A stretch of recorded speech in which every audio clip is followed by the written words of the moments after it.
right. I think we are officially live. Yes, looks like everything is running. All right. Hello, listeners. Hello, everybody. Thank you so much for joining us for our year-end live stream. Hi, Shannon. Hi, Bryce. Hi, everybody else. We're here. How are you this wonderful evening? Oh my God, yes. Yes, we are here for our recap of the year live Mhm. show. This is our new tradition that we're adding to the other traditions. Slowly forging new traditions as we go. Yeah, but part of a tradition of our live stream is inviting our wonderful supporters over at For sure. patreon.com/glassboxpod. So if you are a supporter of the show, check your inbox. You should have an invite in your inbox here momentarily to join the panel if you want to, or you can watch it back later, or you can just sit in the chat like we one of our wonderful viewers who we actually met at Sunstone, JC. Awesome to hear from you. See that you're here in the chat, JC. But yeah, so let me get that sent off. But Shin, why don't Yes. you tell everyone what we're up to tonight while I send this? All right. So, what we thought we'd do is we would tell you what were our five favorite episodes that we did this year. And we're hoping that any of the patrons who come on to the live feed will share what their favorite episodes were, or if they really liked or thought they were stupid, the ones that are favorites. I don't know. We'll see what everybody says. But it'll be just kind of fun to discuss it because it's been an interesting year in so many different ways. And we just thought this would be a fun thing to do is to show which ones we liked doing the best, the ones that were the most fun for us. And then we want to hear what was the most fun for you because, why else are we doing this? You know. So yeah. So that's kind of the thing we'll do today. Very good, very good. Well, I mean, so we don't have anybody in quite yet, but I suspect we'll have panelists join as we go throughout the night here. But why don't we just kick right into it and start with Yes. our top fives? Um, Yes. I listed mine in ascending order from like my fifth favorite to my top favorites. So did I. And I noticed that in our notes we have some overlap. Yes, we do. So I'm not sure how we'll handle this, but right now, I mean, why don't we just let's jump into them. What's Let's your do. number five? My number five was episode 164 on gaslighting. Oh, And that one, part of it, yes, it was the movie, but because media and whatever. But also, I really enjoyed doing that episode because there was so much I learned myself about gaslighting that once I researched it, because it does get used, the term just gets thrown around so much.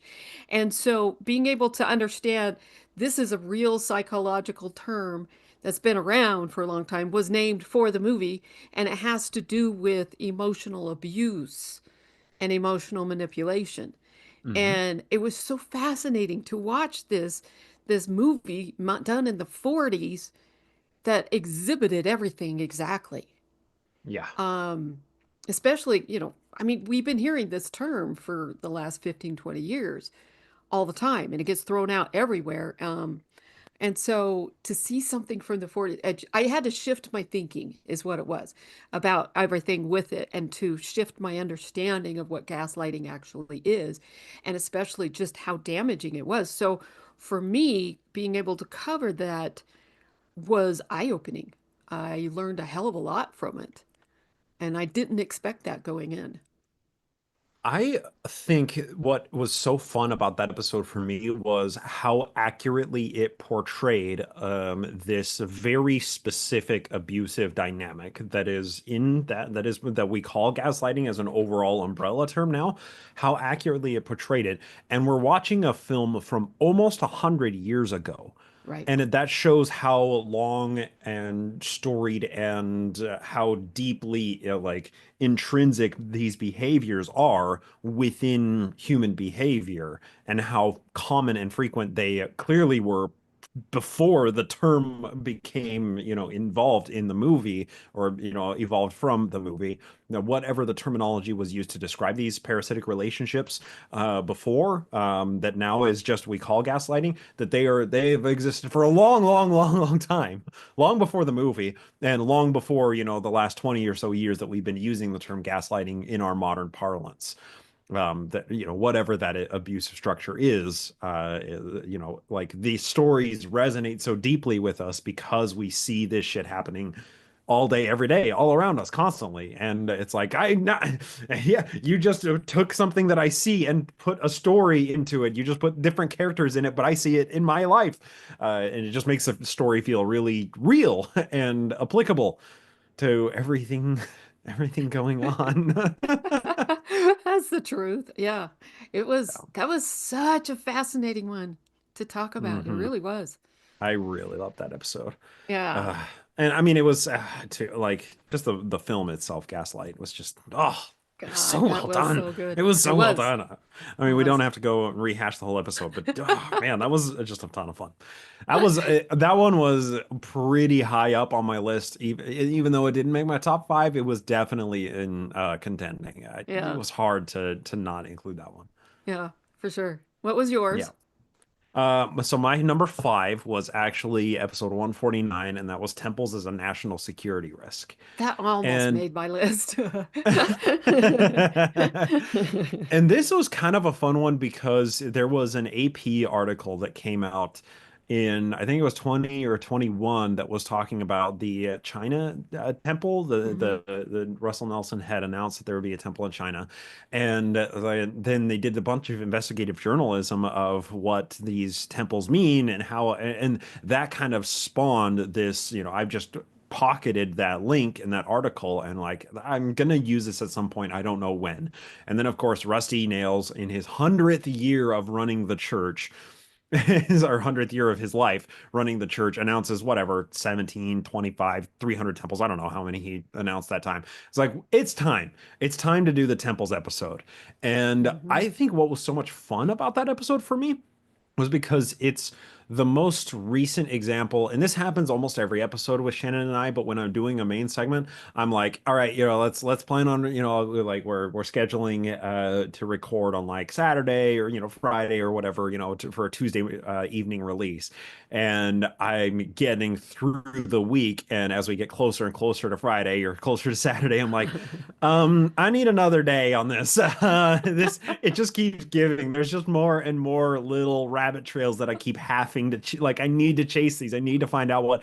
And this was probably the most egregious of the episodes when this happened. But it was like all the way up into Monday night. We were like, all Right. right, well, let's start recording at 6. And I was like, it hit 6 o'clock, and I was like, I'm still not ready. I still need more time. I'm sorry. We got to start recording at like 10. Yep, Uh, it was. It was 8 o'clock my time, 10 yours. yeah, Yeah. exactly. And so, and needless to say, like that topic just kept giving more and more and more. There was so many interesting rabbit trails to go on, and it sparked a ton of feedback too. Like our Yes. patrons, a bunch of feedback talking about other temple stories, other international temples, and remarkable stories that are associated with those, which then sent me on all sorts of other rabbit trails that I wasn't aware of when I was going down all the. So it was a rabbit trail fiasco, and very rarely do I find episodes like that just keep on giving and giving and giving. And I feel totally inept to contain it into a single segment. And that one really scratched that itch for me. And I just had so much fun. And it also spawned a couple of whiteboard topics too that we're going to be Yes, it doing did. on later episodes as well. So like there's so much more to that episode. I didn't realize it when I said that this is going to be the main segment, but by the end of it, I was like, oh my God, this is way more interesting than I thought it was going to be. Yeah. So It yeah, was right up that was our my number alley too. five. Yeah. Excellent. Uh, Okay. yep. Number four was for me was episode 154, Diogenes and Nibley. And God, that was fun.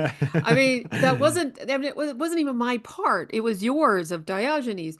But finding out about him, because I'd seen the reference to him by Nibley a couple times, and then I looked it up, and then I'm like, holy shit, this guy's interesting. Because but Oh learning that yeah. cynicism is different was different originally than it is now. Completely different Right. Yeah. definition. The whole thing in it, and it was so interesting too because the rest of Nibley after that, I was looking at it from the standpoint of did he really believe what he was saying, or was he throwing a question out for the sake of the question? Right. And Right. it was so fascinating to take that viewpoint on it. So yeah, that was my number four. Diogenes is my number two. uh, All right, let's hear about I your number loved it. four. Let's hear about your number Okay. four. Okay, sounds good. My number four was actually when we invited on our friend Evan Charley to talk about the new incoming president for the Community of Christ, Stacey Cram, their first woman president.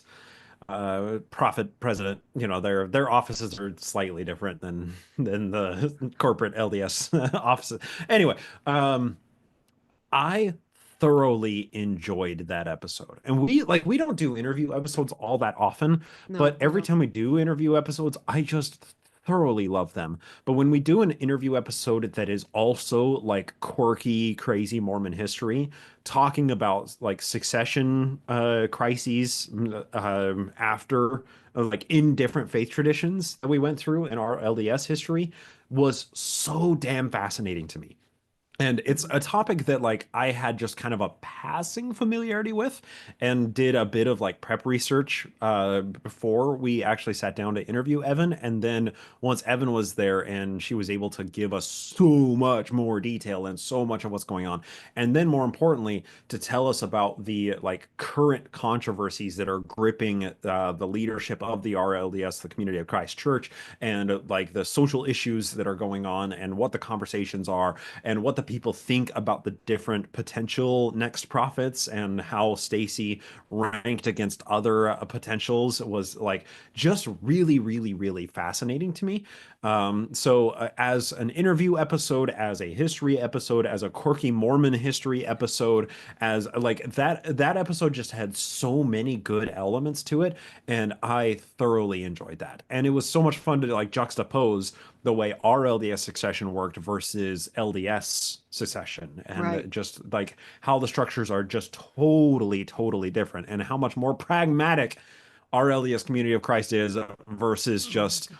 seniority rule leading to a gerontocracy. Right, And just right, it's just exactly. pragmatism, right? Straight up, it's just pragmatic leadership choices, and I can like that's one of the things that I can champion the Community of Christ for actually doing. Right. For sure. Yes. I there I wish the Mormon church had that level of pragmatism, especially according about the Book of Oh, Mormon itself. yeah, Yeah. yeah, yeah, yeah, They'd have yeah, for far less sure. problems. Yeah. Especially like Yeah. right now, this whole teaching primary children about polygamy. Yeah. Oh shit. Yeah, That's an issue right that's now. something we need to add on the whiteboard. We gotta add that. Children's comics, these like anime style things. They're not Oh anime, my but like God, yes. I don't even know how to describe it. The illustrated comics about polygamy. Yeah. Something. Yeah. Pretty heavy on the cringe. That's I'm gonna put it on the whiteboard right now, Yes. For sure. actually. Good, good, good. All right. Well, my number three was The Strange Case of Dr. Jekyll and Mr. Hyde, episode 162, our Halloween episode, which I think is turning into our favorite episodes of the year. I mean, it was kind of my number one. I love doing that. I mean, yes, I was talking a book. Of course, I loved it. Which all of you know, you get me talking a book, and it's just gonna. I mean, I had to try really hard not to make my list of five all the book ones. Yes, it is. It is. Jesus. Oh, oh, you're cutting out a bunch. I can't hear Are you you? very well, Roy. Oh, Roy's talking to somebody else, I think. Okay. Anyway, Okay. so, Anyway, sorry. but with that one, I think part of what was fun is just to, it's like the Frankenstein one the year before, is being able to show how the book has not been treated well and misunderstood. And and so people go off of, the Hollywood versions, which there is no Hollywood version of it that gets it right. And so I just loved, absolutely loved being able to cover it and cover what it really was about and what it really meant, you know, and that was just delightful, especially something like this where the whole Jekyll and Hyde thing is now in the English lexicon. You say Hmm. that about somebody, you automatically know what they're going to be like. And that's it's so fascinating on that one. So anyway, Yeah. that's why I just loved it. And that yeah, so that's my number three, right in the middle.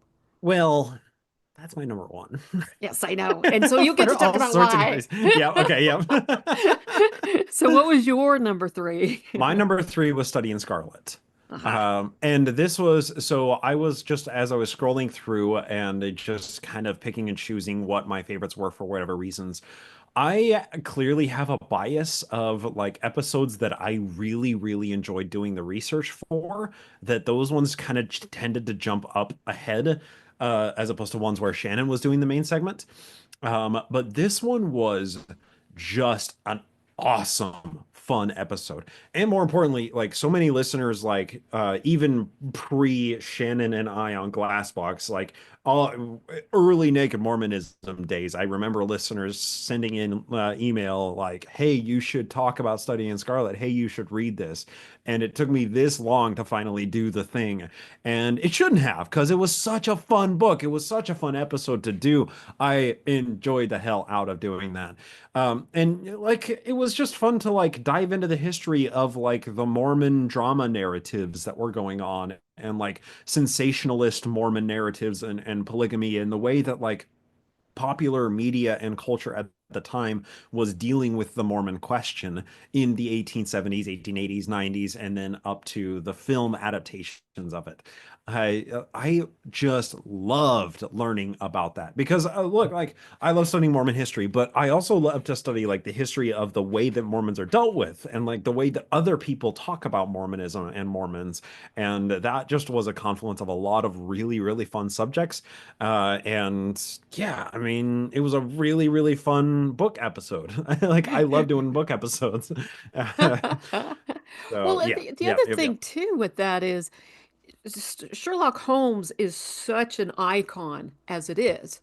Oh And yeah. to have this book be the beginning of it, where people loved it enough at the time to demand more Sherlock Holmes stories. I mean, there was so many aspects to it that are what made it so much fun to do. Yeah. Hmm. Yeah, yeah. Excellent. It was Yeah, so much it was fun. fun. It was fun. And I'm like, there's some things that might be fun on a Halloween episode sometime to do the um, Hound of the Baskervilles or something, you know, A different, another Sherlock yeah, Holmes. yeah, yeah, yeah, yeah. Might be fun. I'm sure we Oh, can find an episode find it to sometime. I mean, make it I've got work a with. list of 27 books to do for Yeah. those.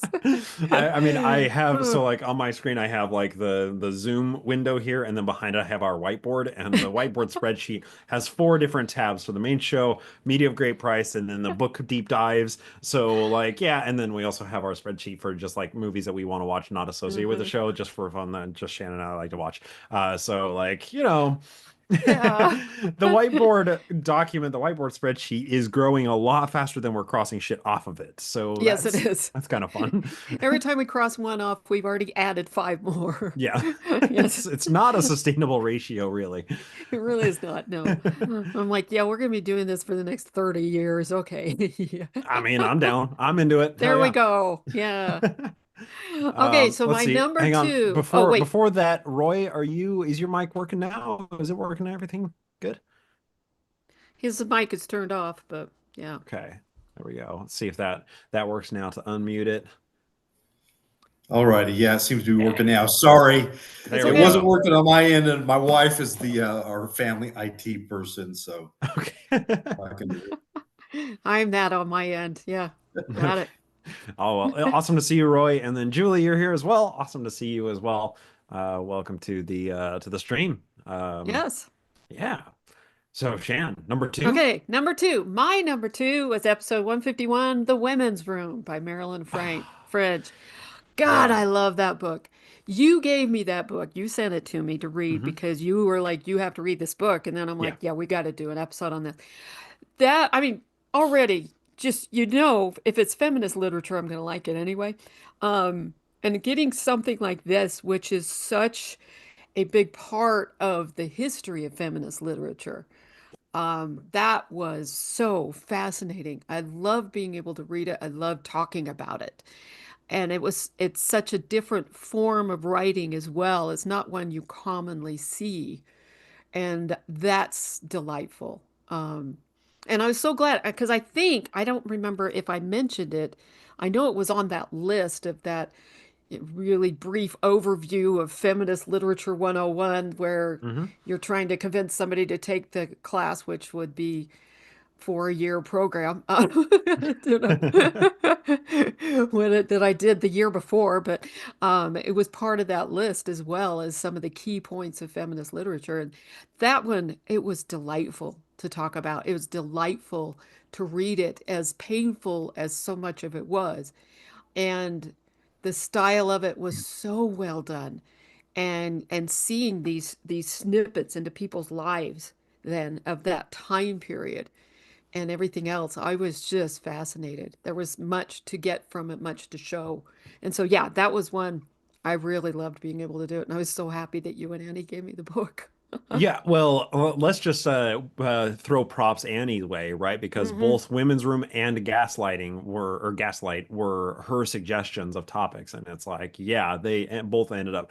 This one almost made my cut as well because I so thoroughly enjoyed the Women's Room. It was like what an eye-opening read. And like the copy that we have of it, I don't know if it's a 19 or whatever. I think it's a second or third edition of the but it has like the title of it, the subtitle of it is like for every man who thinks he knows women and for every woman who thinks she knows about herself or something Hmm. like that. And that's what the story is for. And Right. it's like it is for someone who is a man to read a story like that, and as painful as it was to read, there's so much to glean from it. I feel like men reading that book probably get a lot more from it than women reading the book because there are a lot of women reading it that were like, yes, this is my day-to-day life. Yes, this is my experience. Yes, this is what I like. This is my reality. Whereas for a man to read it, it's like you're plugging yourself into a world that is completely unknown to you, that is it's a foreign land, and like there's so much to learn from that book. That was a Yeah, really fun episode to do, it was. even It if it really was a was. grueling book to read. It's painful to read and painful, all of that, but it's eye-opening for everybody. Yeah. Yeah, yeah, absolutely. My number two was actually also Diogenes and Nibley, as I Hmm. said when you talked about it. Um, and I think my reason for it was because it forced me to stretch my mind into philosophy, and I almost never do that. Yeah. And any opportunity to get my mind to exercise hard, to make it work hard, is a lot of fun for me. And any time that I study philosophy or the history of philosophers themselves, that's just it opens up a whole lot of windows that I normally don't access, that I normally don't play in. So it was fun to play in the philosophy sandbox for an episode and learn about Diogenes as a figure, and more importantly, to view it or to apply it to the overall project of Hugh Nibley, Yeah. who Hugh Nibley was, why he's remarkable, and does he actually align with being a Diogenes figure? Or is he more of a modern day cynic instead of like the old cynics of Eoli the dogs, right? So it was just really, really fun to learn about that, to learn about Diogenes, and to apply it to a real world example of someone who seems to have revered Diogenes in many ways and seems to have tried to emulate Diogenes. But like uh Failed. it failed in many ways. And like that's Yeah. the thing about Nibley is like he billed himself as a thought leader and was very good at the leader aspect of it, but not as good at the thought aspect of it. Right. And that was the struggle for me, is like, if he's someone who is revering individuals like this, then I wish he would have gone to further lengths to actually emulate them, to actually, I don't know. He did things that were Diogenes, but he didn't lean enough into it, I think, for Right. my taste. So that was just a super fun episode. Really, really fun to talk about, fun to learn about, and just it spawned all sorts of interesting thought bubble conversations about Hugh Nibley and what does a modern day Diogenes look like. And yeah, I I loved it. was I love so doing that. it was so fun. I mean, because I thought of it for myself to do as one in between Nibley episodes, but I kept not doing it because of other things, and I'm always terrified of philosophy as it is because I know too many people who study it who will be like, "Oh God, Shannon, you're terrible at this," and I'd be like, "Hey, I need you to just write it for me." Then I was like, "Oh, why don't we have Bryce do it instead anyway? Because then we can cover it with a Nibley episode, you know?" Yeah, And we'll throw so Bryce on top of the philosophy grenade. we have some listeners who, once I mentioned something about philosophy on an episode, sent me this list of ones I should read, and I got them, and I still haven't read them yet. But which is embarrassing as fuck. I'm sorry. You know who you are. Yeah. So, but it's like I'm just almost terrified of it because I'm just like I don't even the thought process with that. But then I was like, especially after we did the Diogenes thing and after we talk about Nibley and everything else, and I was like, well, it actually is the same way you analyze literature, Shannon. So Mhm. maybe you'll do okay, but you're just terrified because you've never done it before. There you go. Stretching the I don't mental know. legs a little bit. This might be it. I don't know. It's funny because there's so much too of this emotional impact of being at BYU back in the mid to late 80s when they were purging the philosophy department because they had challenged kids' testimonies, is what they said. I doubt it was quite as extreme as that, but they just were just going through on this witch hunt through it, and they fired so many philosophy teachers because of that. And that's, God. So yeah, that was one I was like, I think that's something that's this holdover on the emotional thing of philosophy is scary, it's going to It's of the destroy devil. everything. Yeah, that's probably going Lucifer with was a me. philosopher. I know, His right? name even rhymes with it. So yeah, Yeah. so the list, okay. Yeah, real quick, Roy, I saw you unmute just a second ago. Did you want to chime in on that? No, I was just saying, you ought to share that philosophy reading list with the rest of us. Like, I'm interested in philosophy. I'm a real lightweight. I read a lot, and just by virtue of volume, I've read a little philosophy over the years, but I'm not super knowledgeable about it. But Okay, let I me did. pull it up in my, Okay, I'll get it in my Kindle because I don't remember all of them. certainly. You certainly don't have to share it right now, but yeah, I'll tell Nibley you was right interesting. now because you're asking me, Okay. because otherwise I'll forget in 10 minutes after we're done. Then I'll be like, oh shit, what was that again? Okay, so there is The Myth of Sisyphus, Sisyphus, by Albert Camus, I think it is, Okay. Yeah. Camus, as well as his The Plague, Okay.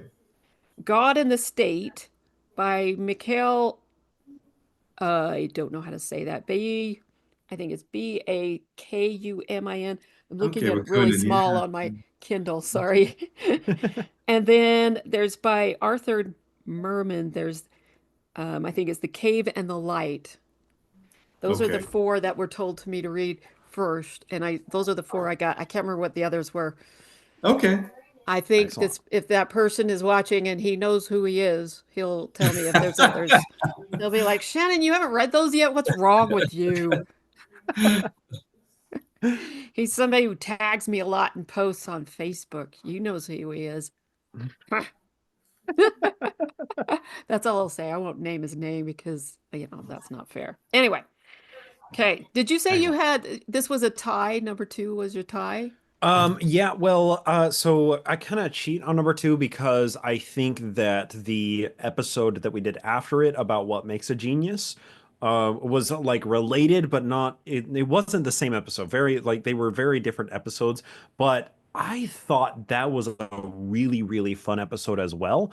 And the two of them kind of tied together really, really well. And it's like, so clearly Diogenes was a figure who Nibley really adored, basically, and tried to emulate in some ways. But then it was interesting to read his essay in the form of Don Decker's eulogy. What makes a genius in his mind? What makes somebody a genius? What makes someone? And like, I thought that was really, really fun to see, like the way that a person non-Mormon approaches the topic of genius, the way like we consider it from like an overall like clinical level of like high functioning genius and what does genius actually mean, and people who are intelligent versus actual geniuses who apply their intelligence in ways that help humanity.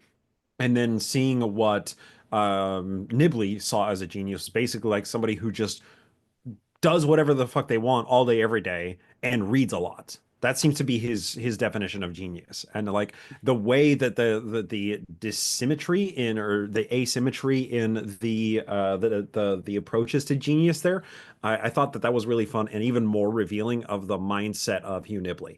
And really, this year, in many ways, the whole year was about what makes Nibley tick. How does this guy's brain work? Because he's, in many ways, like the father of so much thought in Mormon theology and Mormon culture. So if we're getting at the source of where these ideas come from, why does he think the way that he does? How does he think? And feel like those two episodes combined together like really served to illuminate Hugh Nibley as a figure and as a human being a lot more than any of the other Hugh Nibley episodes that we did throughout the rest of the year. So I thought that those two episodes together, yeah, it's kind of cheating to do two for one, but those were both kind of tied for my number two slot. Yeah. Yeah, They're that really, really fun. that too, for me, when we went over that, the idea of what makes a genius and then what he thinks is a genius, it was a very nice juxtaposition to show how skewed his thinking was. Yeah, for Because for sure. me, I was like, okay, dude, I just lost so much respect for you. And I'm losing it very much each chapter I read here because he Hmm. had such a skewed version of reality going in his head. And he was so revered. And I'm like, why? He shouldn't be. Why? Yeah. So Yeah, it the was a cult of fascinating thing. personality. Uh-huh. That really is like so much of what I learned about Nibley this year was just like it just was a cult of personality. Yeah. It's abundantly clear that he just was a pocket a concentric cult, a cult within a cult. He was a cult leader of his own make, of his own Yeah. kind. He just so happened to be a much less damaging cult leader than most cult leaders are. Less damaging than Joey was. Yeah. And Yeah, Brigham yeah, and all of them. exactly. Rusty. Rusty's pretty bad now. Yeah. Oh my God. God. Yeah. Yeah. Yes. Absolutely. Shit. Oh, okay. We're not going to start on that. All right. My number one episode, I'm sure everyone can guess, was last episode, 166, our all media of the year. Hell yeah. Oh, God. That was so, I mean, I mean, it was hard for me not to make it all books episodes for this, but if I can talk books like that, I just love it. I love it when I can do that. I love it when I can get into some of the interesting stuff like that, and especially things like with Starship Troopers was fun to talk about just because it came from a book, like we did last year, where we did books to movies. It was so fun doing that it was delightful to come back and do it again. And it's like, Mhm. I haven't read a Robin Cook book. I always hate saying that. Robin Cook book um, for in years.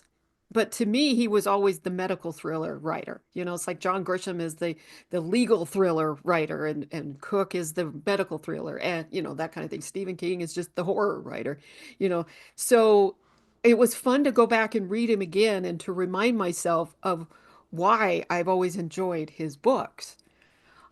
Is he the greatest writer ever lived? No, he's not, but he's also not the worst. Yeah. And I've read far worse of this type of medical thrillers, including the one we were going to do originally, and I'm reading it, scoffing through half of it, going, "Shut the fuck up! You need to learn how to write." So I was like, "We are changing to something else." Well, yeah. I mean, should we pull the curtain back a little bit on that? Yeah, let's do.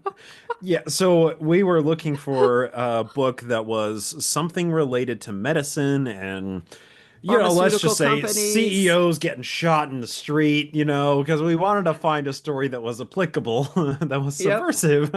Um, well, we found one that was ex pretty much exactly that, right? Yeah, the CEO gets shot like in the first two chapters or something. But I was like, I'm trying to remember what was the name of the book.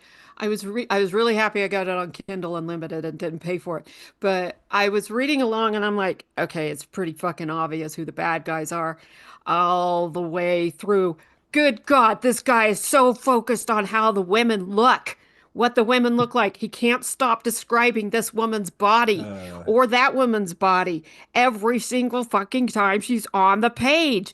Oh God, really? We have to have the bad guy monologuing? Oh, the bad girl is crazy and she's going on a crazy monologue at the end in front of a bunch of FBI and police officers in 20 fucking 14 where they all have body cams on all the time and nobody's recording this? What the hell? Oh God. Yes, that was me. I was writing to Bryce going, "This is such a stupid book. I can't talk about it."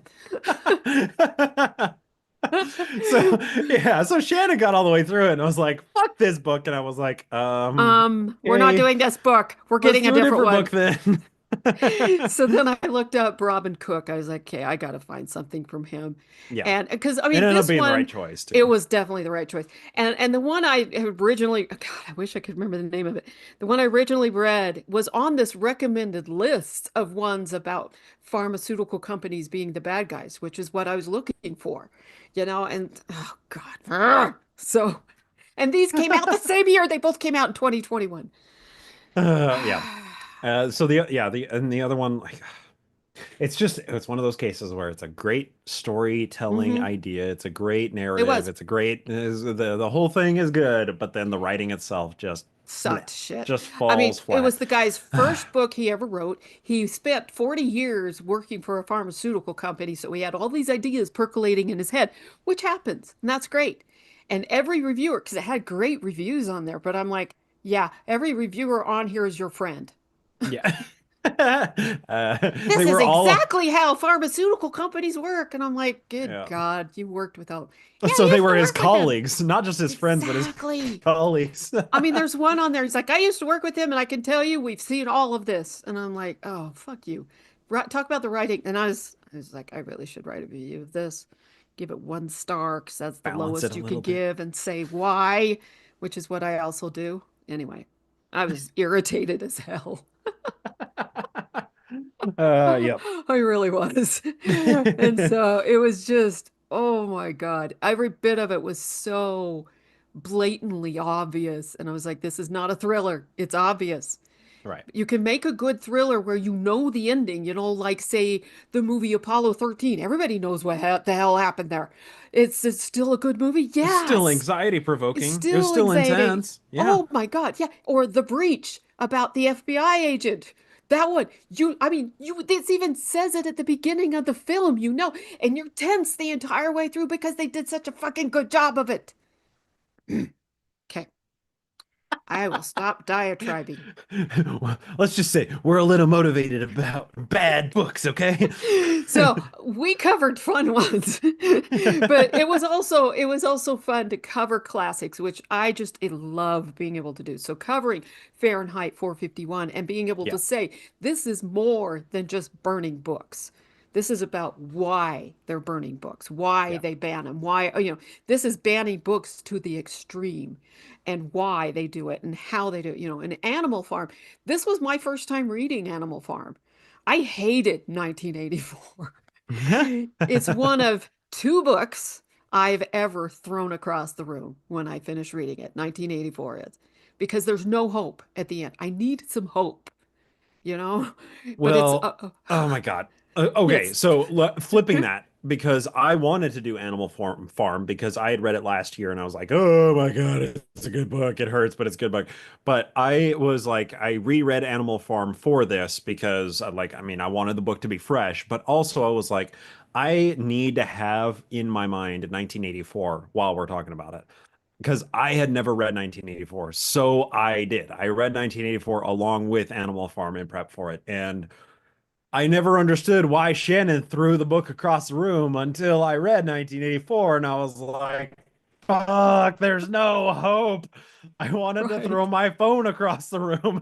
Yep, yep. But it does, like, I think the two of them together, I've never read anything else of George Orwell. Never a single article, single poem, anything George Orwell. But by God, those two really show you what good authorship is, how Mhm. good art, and what classic literature is made of, the elements that create classic literature. And beyond that too, I think what is so damn fun about doing classic literature is because that is Shannon's wheelhouse. Shannon wants to talk about books. More importantly, Shannon wants to talk about the authors and when they wrote the book and the context of the time when they wrote the book and who their friends were and who they talked to and wrote Mhm. letters to and from. And like for me as a history junkie, that gets me so goddamn plugged into a book way more than just reading it. If Yeah. I know who the author is, why they are the way that they are. Oh, we have Will. Hi, Will. Like if I understand the backstory of an author, I appreciate the story so much more. And that's what's so damn fun about doing the literature episodes for me, Mhm. and especially the all media episodes where we get to do a bunch of books right in a row, and we get to like, and Shannon, you get to treat us with who the author is and their backstory and every like it's I'm gaining an appreciation for classic literature through this vehicle, and it's so much fun. So good. I just love it. I'm like, give everybody a literature lesson and pretend like I'm an English teacher, you know? Yeah. That's really what it is. I And mean, it's not pretending at this point, it's not right? pretending, that's true. I do love that. That is something I actually had planned to do. And but, health issues got in the way. So that's one of those things that's part of what makes it fun with these episodes with doing the podcast is I feel like I can teach again and it's not at church. You're not teaching a lesson on the Doctrine and Covenants Yeah. with little Uh, graphics and showing the kids how polygamy works and all that. I know, right? Oh my God, yes. So yeah, I mean, that one was so fun. And hitting on District 9, the movie, and the Mhm. island. The island, that was my first time watching it. And I mean, it's like what we talked about in there is there's things of it I wish had been focused on more. And I just keep thinking of if someone else had directed it rather than Michael Bay, there would be some interesting story structure to it, like James Cameron doing it or Peter Weir or somebody like that. It was Peter Weir especially because I'm like, the story itself would that would have been more because that's the most interesting part. The action is not as interesting. Mhm. It's the story, and I wanted more of that. But it was I also mean, really quite good why in and of not just itself. a gritty Guy Ritchie flick? Oh God, Turn it into yes. that. That would have been That would have super good. good. Turn it Especially, that would have really leaned into yeah. the mob stuff. Oh, that would have been Oh, they I would have. like But there it's so also, many directors yeah. could have done it better. Guy Ritchie is so good at the repartee. That's one Hmm. thing with him is just that boom, boom, boom, boom, boom, boom, boom kind of Yep. thing. Yep. And can you imagine that? The scenes between the two men, Lincoln and Tom Lincoln, having all, oh God, it would have been, damn. Okay. So many. Oh, so many. We already did in the episode I lost know. opportunities and whatnot. But yes, it's fun. But the sci-fi especially hitting on the ones that are so story focused is what I like to do because I don't understand the science. So the really heavy science focus on them is something I just don't get. I don't understand. And so those are not the ones I lean into. And so don't expect me to do something like Asimov or whatever or Robert Forward or something because I don't understand them. But getting ones that are really super story focused and the humanist angle as what Heinlein would do. That to me is the most fascinating because that's where you really get the story, because like his Boy Scouts in Space one, I always forget what it's called. It had two different names. It had one name when it was serialized in Boy's Life, and then he changed it to another name when he published it as a book. And I keep forgetting to look it up, but which that was the first Heinlein I ever read. But because the entire story is watching this boy as, because he immigrates to Ganymede. They're in this enclosed structure and they're trying to grow things there and everything else. And how he's using his scout training for it, but also them trying to do all of it. And then something happens and there's a problem that the outer part of it gets pierced by something, and so they have to redo it and change the atmosphere and all this other shit. All stuff goes on, and watching them deal with all of that's so fascinating because if you take out all of the science fiction elements and just have the story, it's an interesting story in and of itself. That's kind of my thing with fantasy as well, is you take out all of the fantastical elements. What is the actual story? Hmm. Because like Lord of the Rings, what is it? You have seven different races banding together to defeat somebody who wants to take over the world. An evil person who wants to take over the world. That's what that story is about. Once you take out all of the fantasy and the magic and everything, that's all it is. And so, it's World War II is what it is. So that's what's fascinating to me is finding the ones that are story driven rather than effects driven. Uh, So, yeah, and we come back to the conversation about the island. yep. Special effects should amplify the experience, not Yes. be the experience. Anyway, yeah. That's my complaint about George Lucas too. Oh yeah. Oh, another director. It just everything just gets way out of control. J.J. Abrams, same way. Like it's Hmm. yeah, yeah. Um, Their early so stuff was my great, but yeah. Yeah. well, it was more story focused. Hmm. There, exactly the point that you're making That there way, is that okay, like yeah. it needs to be story driven. It needs to have a good story that underpins all the effects and the characters and everything. Like, and Animal Farm is exactly that, right? Like you extract or you change the animals for just humans of the same names, the same disposition, same personalities, and you have like a legitimately good political intrigue story there. And like there's so much more to the story than just the animals are running a farm. Right. Yeah, great literature. So which that leads me to my favorite episode of the year, and that was Jekyll and Hyde, the Hmm. Halloween episode. And primarily because anytime that we do, like our last Halloween episode was so much fun with Frankenstein. I loved doing that so much. It was such a wonderful read. This was another book that it was like first time reading a classic literature book. I loved it. I absolutely adored the book.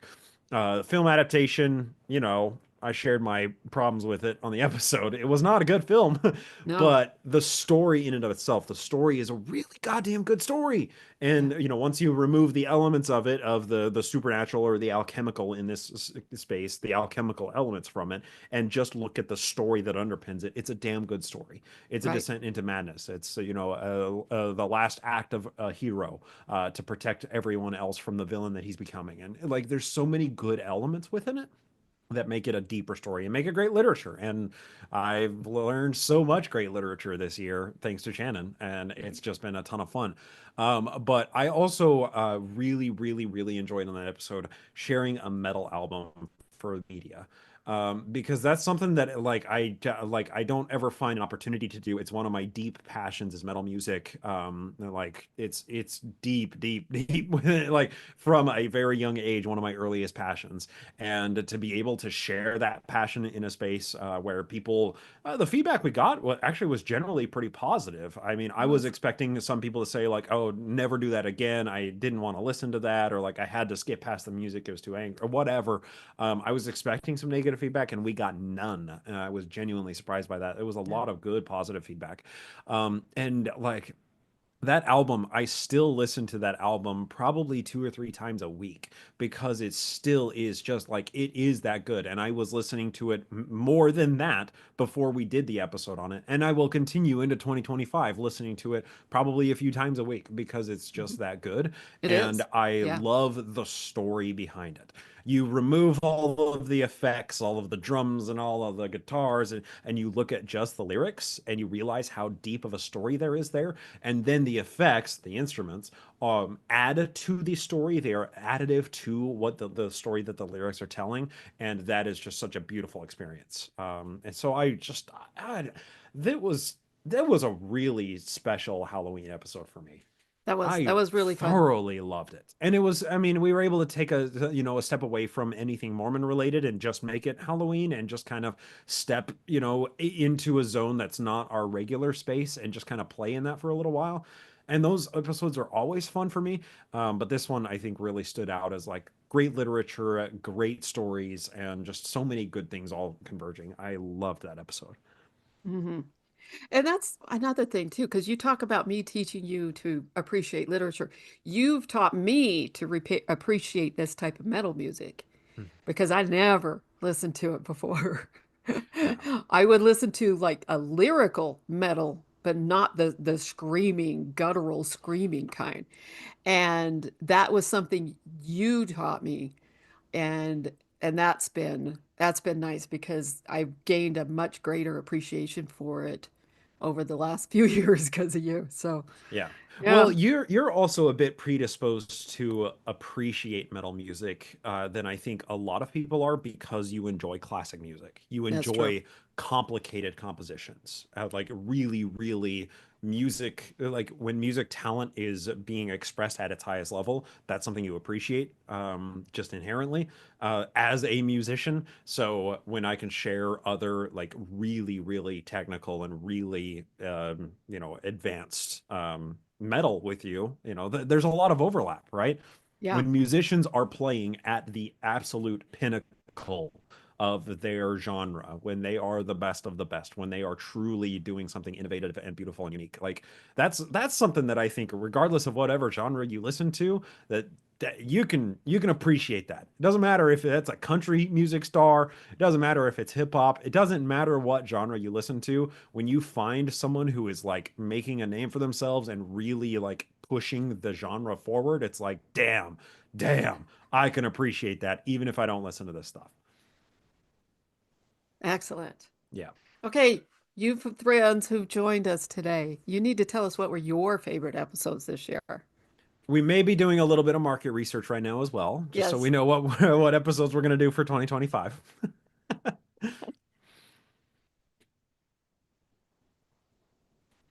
So who's got one? That's the question. Okay. Well, all the Nibley episodes were awesome for me because Nibley was a huge part of my. In my 20s, I read every Nibley book I could find. So, and I felt like the church had a real heavy hitter on their side with Hugh Nibley. So now in my 50s, I realized the man was very much a fraud. And something that caught my attention a few years ago was realizing when he was a young academic, he wrote a lot of papers that were peer reviewed.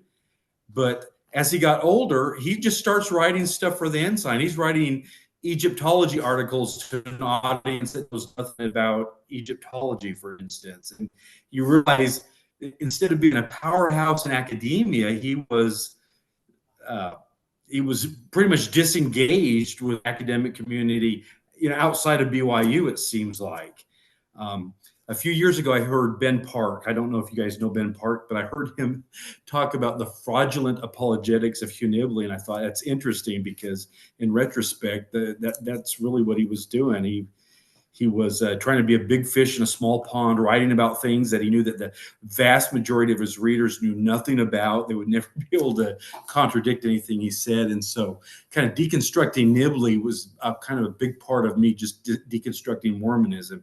He was a huge influence on me in my youth. And not so much now. He just seems almost pathetic, I guess. Um, Can I interrogate that a little bit? Um, sure. what about Nibley was appealing to you from a young age? What about it was? Yeah, just open-ended question.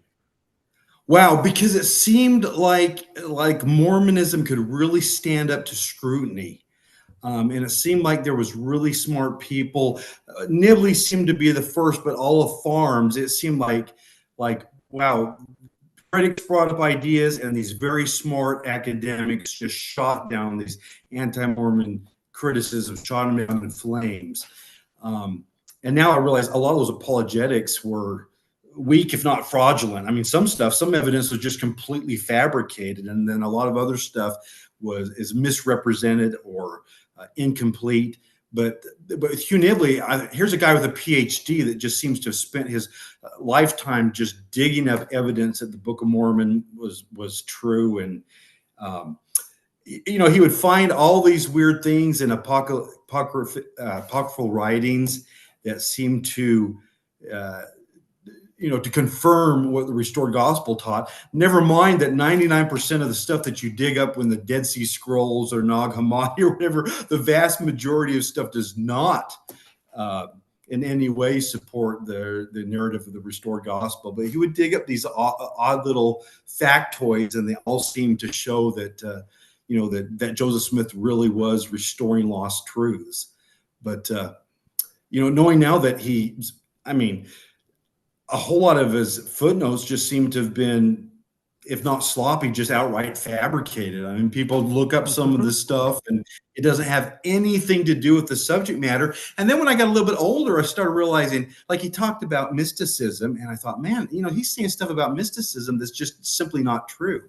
Or he's talking about how all the critics of the Smith family in New York, how all their derogatory comments about the Smith family, they were all contradictory. But as I got a little bit older and I read some of those statements, they're pretty darn consistent. I mean, the Smith family was, they had a drinking problem. They were kind of a shifty. I mean, Joseph Smith was a leading con man and a family of con artists in a way. I mean, people are wondering how the Smith family, they spend all their time digging for treasure, and Mother Smith is reading fortunes and for hire. And I don't know. It's just Hiram Smith has to be sued because he's not paying his bills, and Joseph Smith Sr. spends time in debtor's prison.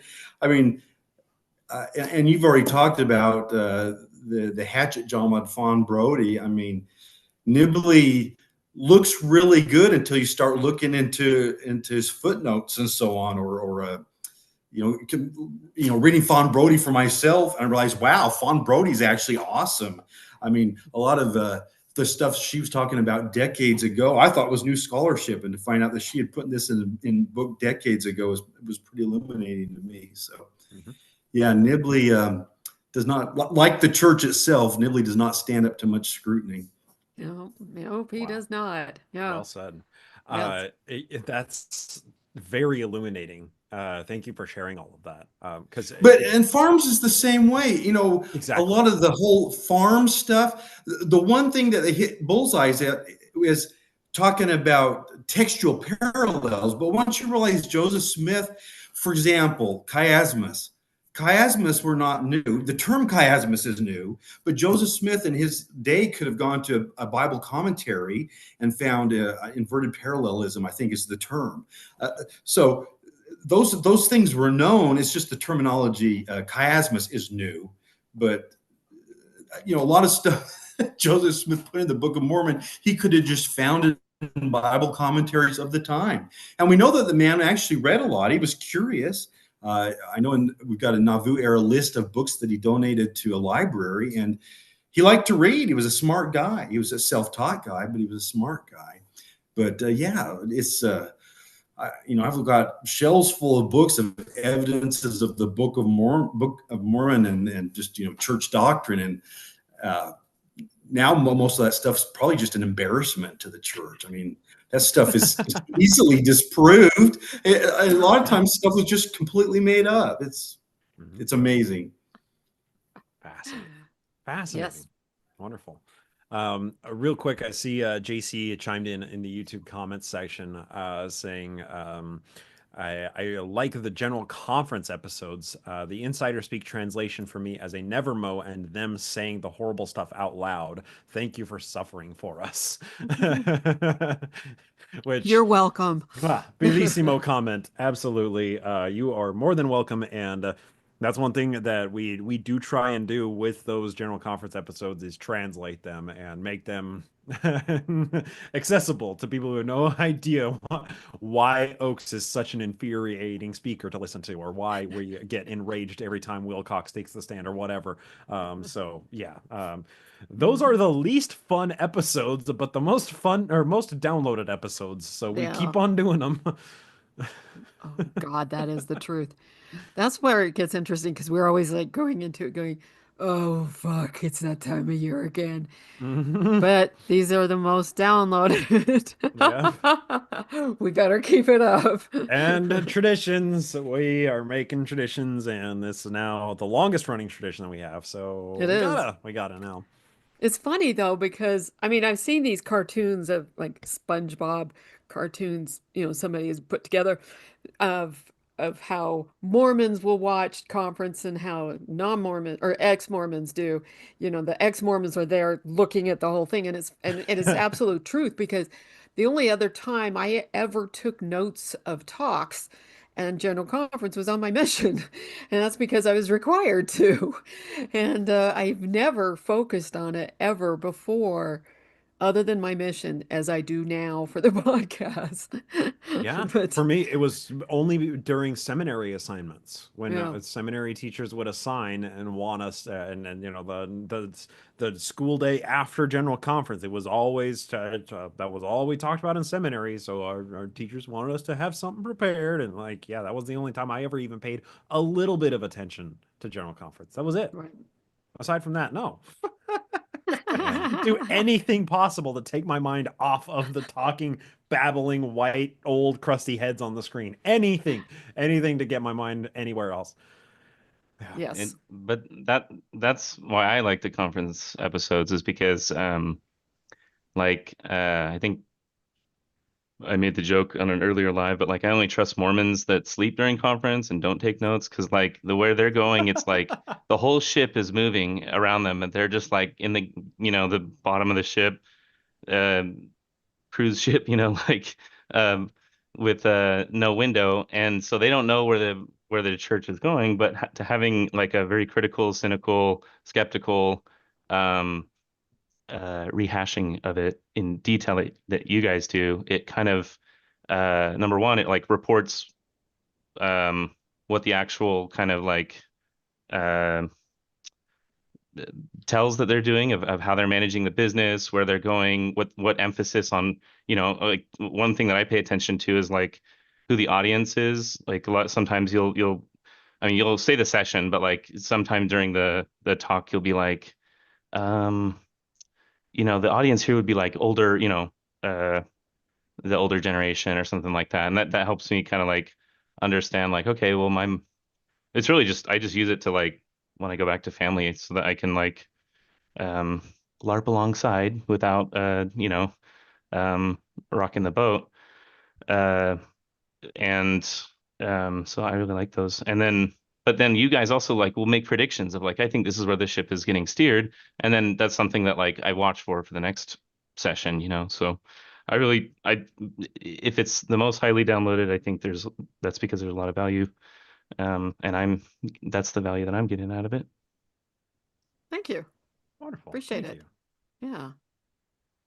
Awesome. And earlier, Julie, it looked like you unmuted wanting to chime in as well. You're welcome to. Where you did, they thought they were free. It just like tickled my history nerd bone. It's a book that it's been on my list for a long time. So I'm just glad that you covered it. Awesome. Yeah, that one that didn't make my top 5 cut because it was so brutal.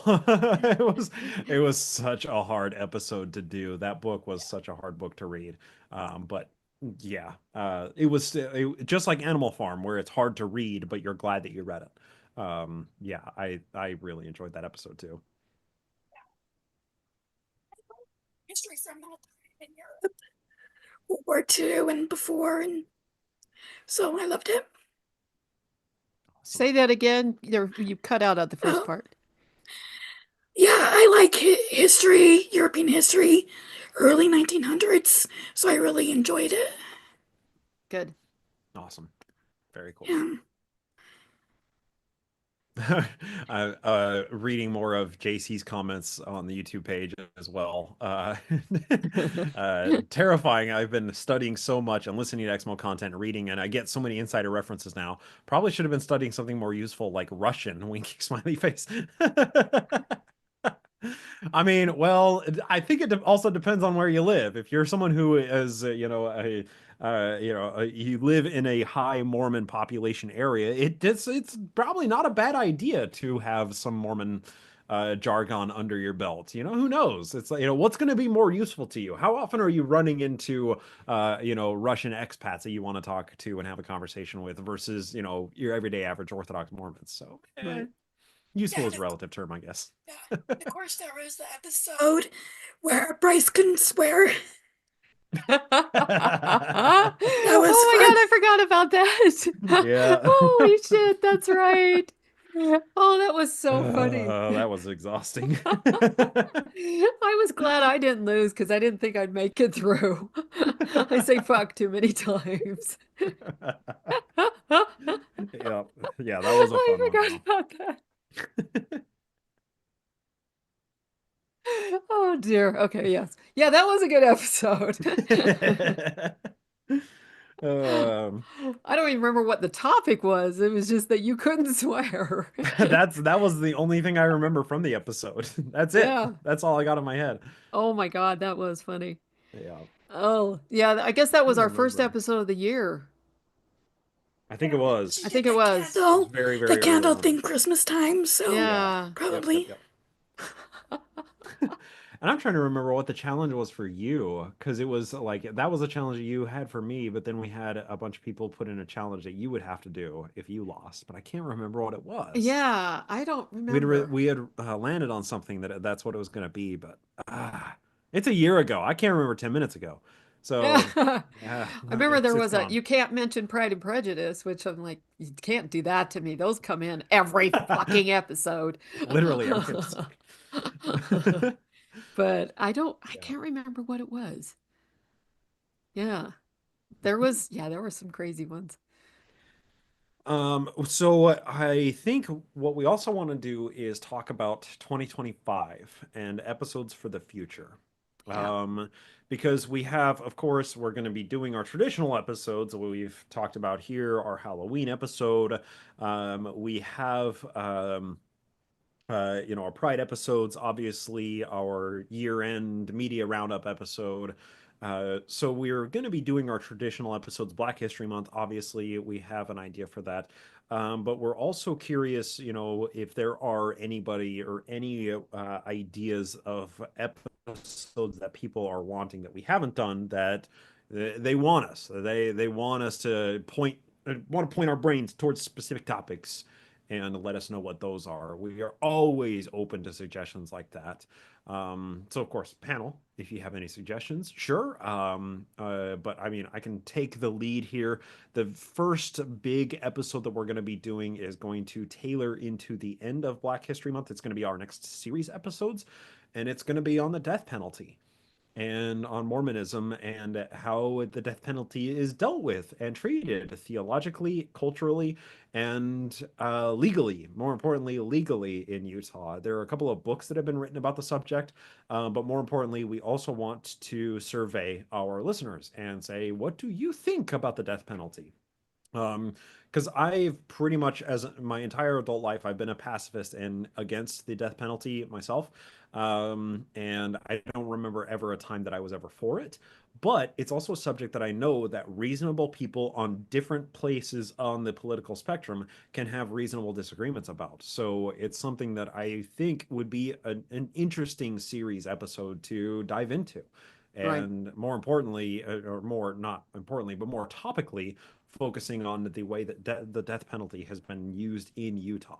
the history of it. And we're going back to the Danites, y'all, right? Like we're bringing in Porter Rockwell, we're bringing in Jedediah Grant and Bill Hickman, and we're bringing in the old Punishers of the bygone era, and that's our starting point, obviously. But we want to use that to put together a historical narrative of how the death penalty has been treated, the evolutions of the legislation of the death penalty, and internationally speaking, what various countries how they have implemented or when they've gotten rid of the death penalty all around the world, and where does Utah and the United States kind of rank in these things. So that's why we're thinking it's going to blow out to an entire series of episodes, and we also want to tailor it together with Black History Month because, of course, the vast majority of people who are on death row or who have suffered the death penalty have been Black men.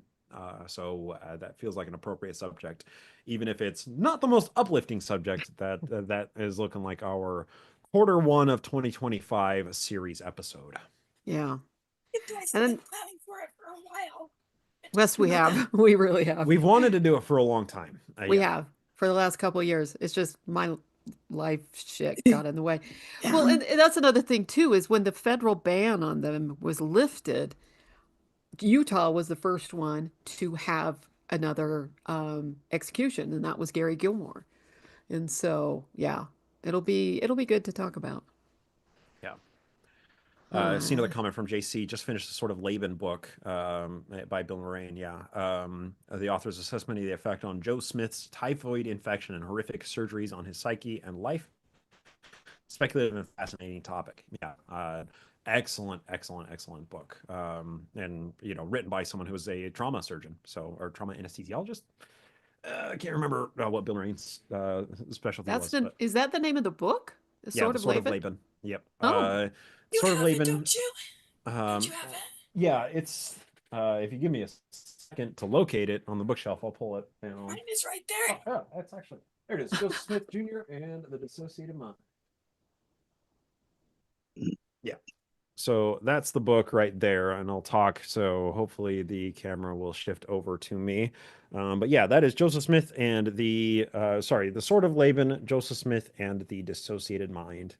And yeah, it's an excellent read, a very short read, a bit Freudian at times, but the author's not a psychologist, It so it would be interesting to look at that book in the context of Tim Ballard, oh, because with his ketamine stuff, like he was dissociated mind, kind of, yeah. I mean, he was living in an alternate universe, right? Like where he was rescuing kids and it just wasn't happening.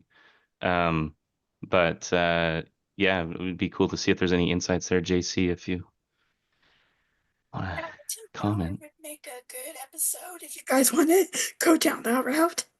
yeah, that's actually a really, really good idea. Well, you mm. could put him in context of all those other like, um, people like him,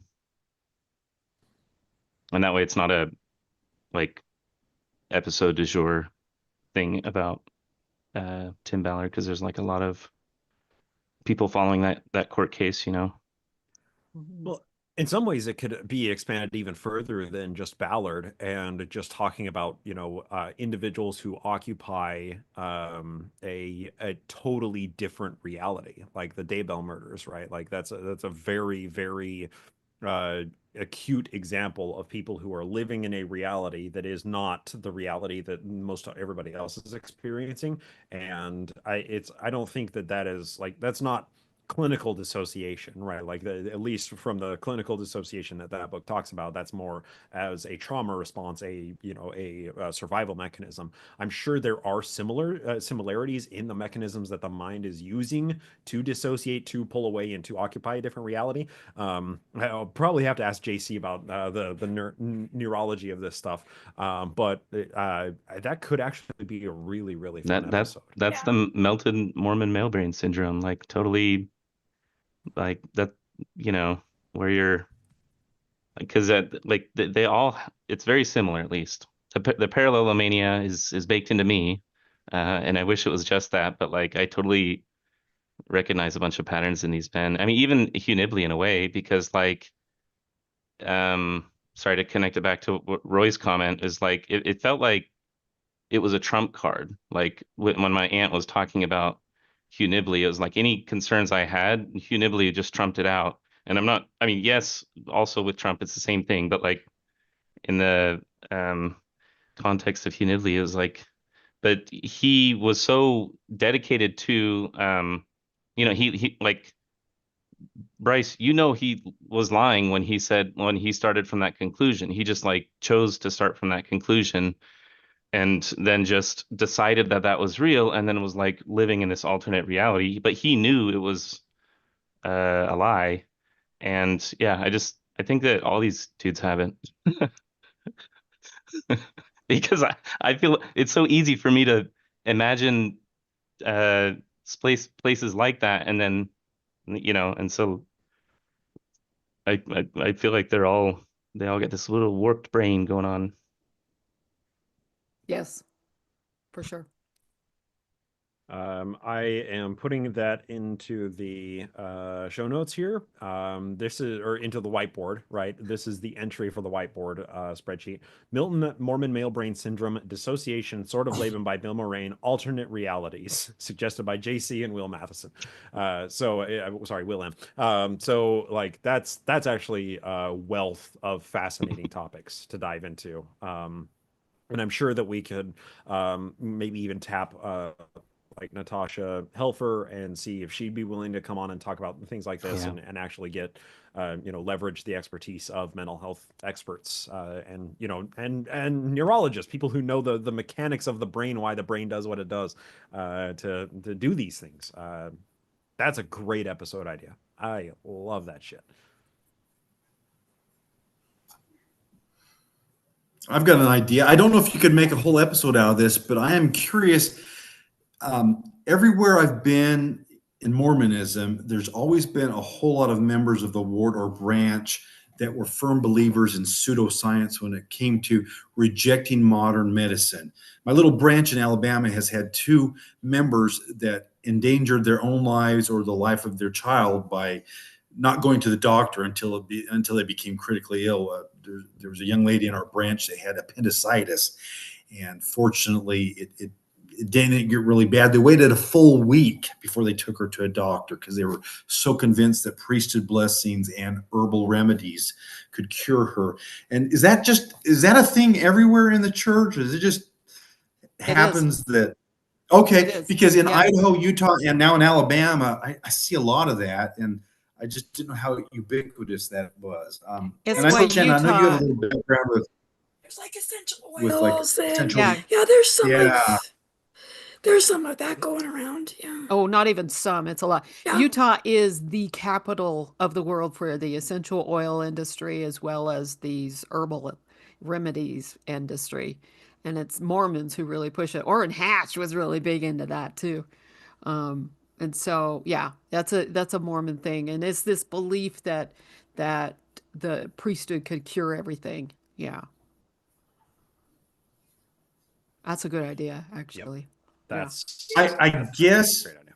I guess when we grow up believing in a kind of a fringe religion and we embrace a fringe archaeology, maybe it makes it easy to embrace fringe pseudoscience when it comes to medicine. But I've seen a couple of cases where they almost turned tragic. I mean, people almost died because of their reluctance to go to real life doctors. And I just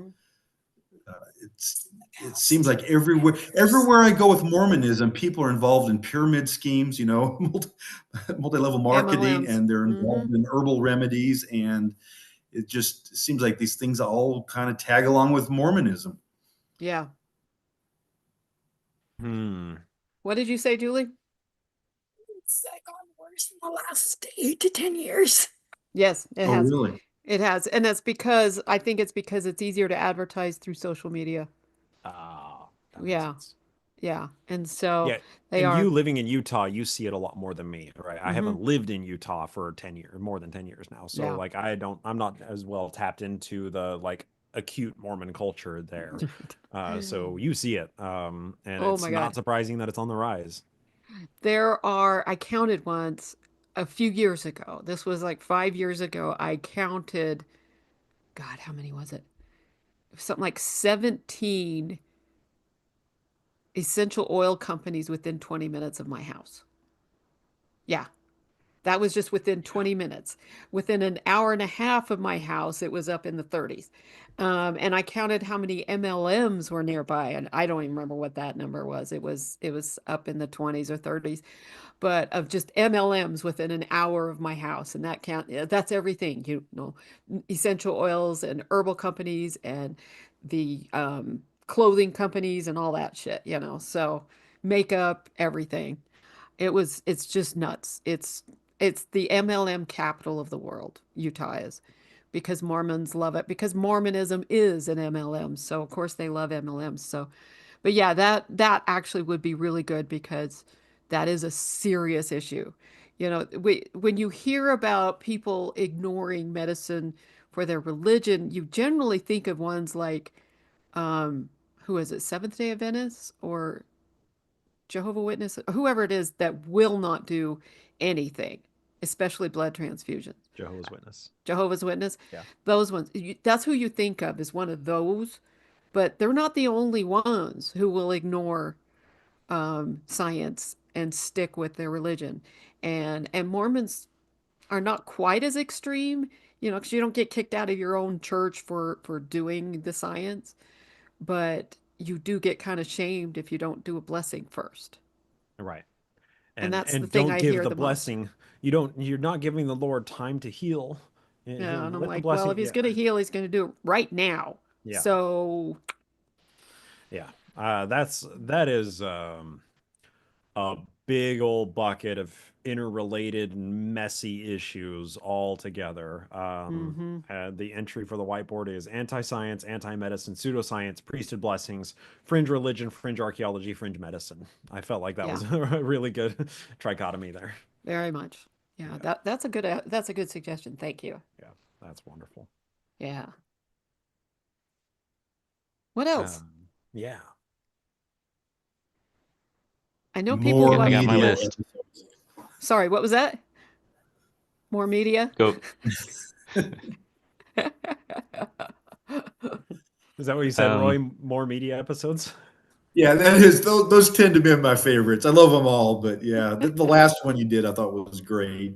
Thank you. Awesome. Um, I Okay. feel like they're all kind of media episodes though, with all the references and A little bit. I just can't help it. I'm so no, but it's sorry. like to me, we get a taste every time, and especially this is sorry, I'm like making up my list. Didn't know there was should have had more homework done, but the Patreon content has a lot. Is there's you get the maybe that's why I feel like there's always extra media because like you guys just go off on whatever you want. That's really fun content to hear. So that's my number one thing is a plug for the Patreon content. If you're not listening it, you're missing out Mm, because I mean the meetups. There was a meetup this year. Like it's kind of you know an asynchronous friendship that you have with the hosts, and it's cool. good. So Yeah. um, So yeah, but I made be another in list. Utah in August, so we can hang out if you're listening. But anyway, Yes. August is I always go in June when they have the revival that the Divine Assembly does. oh, okay, So I need to figure out some year where I can make two trips. Mm. excellent. But make sure you tell me when you're here this next time, like you did this last year, June, Mhm. because I Yeah. would not argue at meeting up with you anywhere. Yeah, I was there last week, but I just Rude, and wanted you to keep didn't trip. tell I me? know, Ah, it crossed God, my you're mind, rude. You're rude. You are but so rude. I'll slap you next time I see you. yeah, Hang out with He's me, like, or I'll yeah, I'm abuse not you. I coming did over feel now. guilty the whole drive home. You If that better. makes you feel better. Actually, that's okay. It's my own fault too. I forget it too. It's like when Julie got me the tickets to see Into the Woods. And so I'm up there watching it, and as I left to come home, I'm like, "Oh, we have other listeners who live here in Centerville. Why didn't I tell them I was going to be up here so I could say hi? I was like, God, that was stupid, Shannon. And so, yes, so I actually won't slap you when I see you next because I've done it too. So now I'm like, okay, Julie needs to get me tickets for another play up there, and then I can tell these people I'm up there. Not like I'm asking for anything free, Julie. I get the tickets free, so I know you do. I was so happy. It was so fun to go see that. that was I was sending Bryce pictures of the stage going, zeroing in on the mushrooms out there going, look, Bryce, look. that there was It's like, I hope you looked at all of it. yeah, It the was stage great. is just so gorgeous. It was It looked beautiful. awesome. It Yeah, was it so was cool beautiful. pictures. Yep. Oh, that's one thing that's nice about seeing it where, that's more professional rather than high school. Because that's what I've seen the most plays of is at high schools, is things are a lot more professional. And so that was fun. Mhm. I do. Oh, I think I was grinning the entire time. My cheeks hurt when it was over. Yeah, I did enjoy it. Yep. We Okay. have a episode recommendation from JC in the YouTube comments as well. Heretic. Yes, I Yes, we need had to that. watch Heretic. I Yeah. That's need a to good see it. It's one. on the Yeah. list. Absolutely. We've got it. I think we already had it on the whiteboard list to see and talk about because I was Hmm. like, we really must. Yeah, Yeah. and Hugh a Grant bunch was of people perfect have. for it. Say it again. Yeah, Sorry. Hugh Grant was perfect for it. Yeah, he it would seemed be. like it. Yeah. Yeah, I just gotta watch it. With how much everyone has talked about it, like I read Lindsay Park's review of it that was really really well done and interesting. Yeah, like I can't keep putting that off. We gotta we gotta do that. That's gotta Hmm. be early 2025 episode. We gotta do it. Yeah, we got to hit that soon. Yeah, great And, suggestion. I was like, we need to at least watch together Conclave. Whether we talk about it or not, I don't know, but there's a lot that's very fascinating with that movie. Yeah. Mm-hmm. Yes, it's Catholicism, Catholic but political intrigue. yeah, it was just whole interesting viewpoint that um, is very accurate to today. And I'm being very careful. Those of you who've seen it probably know what I mean, because I'm trying not to give spoilers. Because Bryce always yells at me, and Yep. he'll mute me if I do. Yep. Damn right. And so I'm trying really hard not to, because no, it's the ending of it, but um, it was fascinating. It's particularly if you pull back from the Catholic aspect and just look at what the actual issues are, because it can be applied all sorts of places.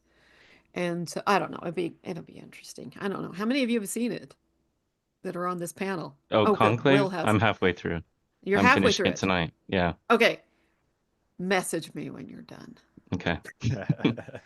I haven't been able to talk to anybody about it. I started with my sister and I was like, this is too much. I need to ground myself before I watch the rest of this movie because it was just the Catholicism, like the all the ritual and that's where I served my mission. So Hmm. it was just like, I don't know. What did we so like 5 minutes in the movie, I stop the movie and I look at my sister and I go, why are men like, can you just explain to me like what because the Catholic Church to me is like just that total embodiment of the patriarchy, even more than Yes, the Mormon Church. it is. Yep. It absolutely is. Yeah. I mean, I wanted to watch it because it was Ray Fiennes and Isabella Rossellini in it.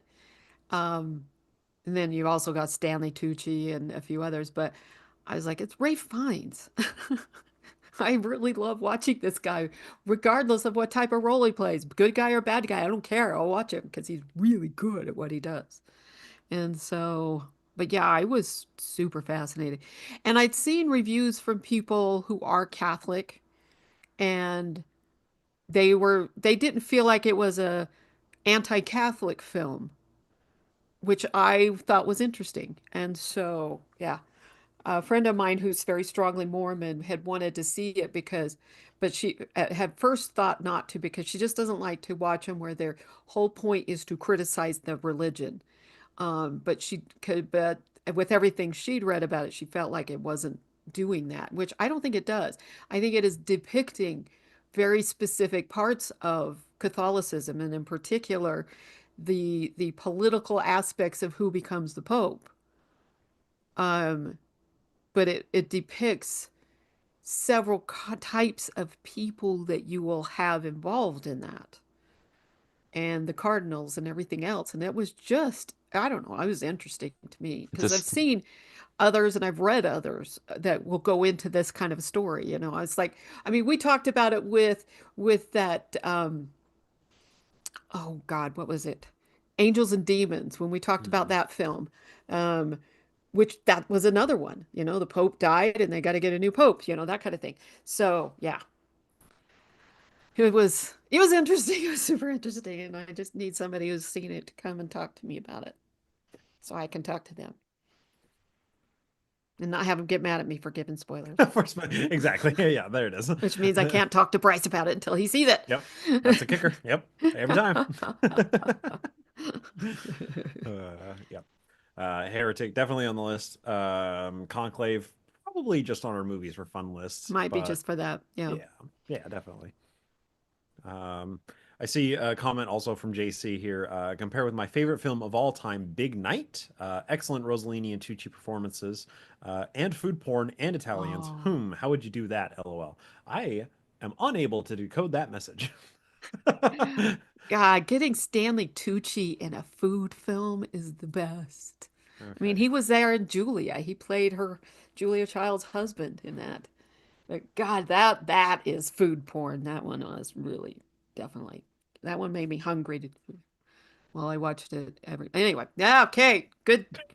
I will go watch that. Thank you, JC. Excellent.